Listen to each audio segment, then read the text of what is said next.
So I see this mistake in almost every doctor's first ultrasound scan. Let me tell you the truth about the number one beginner mistake in MSK Ultrasound, the thing that derails more first-time scanners than anything else. Yep, it's called anisotropy. And yes, I'm stealing a concept normally Ryan talks about. Okay, anisotropy is the great illusionist of ultrasound. It makes normal tissues look torn and torn tissues look normal. It's not a pathology problem, it's a physics problem. And here's the part that surprises almost everyone. If your image looks wrong, blurry, dark, washed out, or just off, it's almost never the patient. It's almost never the machine. It's almost always your angle. Okay, this is why anisotropy wrecks beginners. In the first few scans, clinicians think they're bad at ultrasound. They're not. They're just fighting physics without realizing it. Tendons, ligaments, nerves, these are all highly angle-dependent structures. If your beam isn't exactly perpendicular or within 7 degrees of that structure, it's not going to reflect the sound wave back to the probe. So the machine thinks there's nothing there.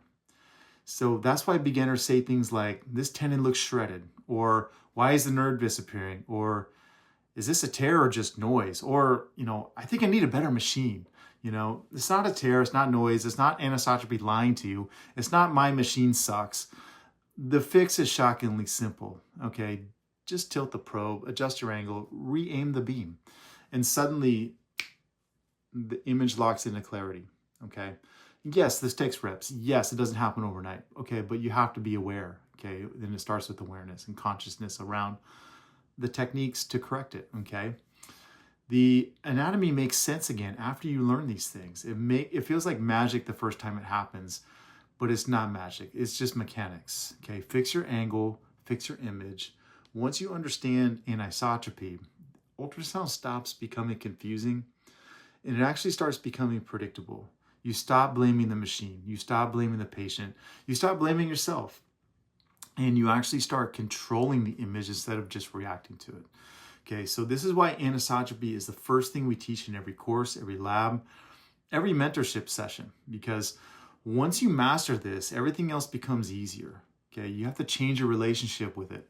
You have to change the way you think about yourself in the perfectionist light and actually use it to your advantage. Okay, so once you do this, you find the tendons, you track the nerves, you're going to identify the pathology, guide your injections, and it's the key that unlocks the entire skill set. Okay, mastering anisotropy. So the bottom line is, every doctor struggles with anisotropy.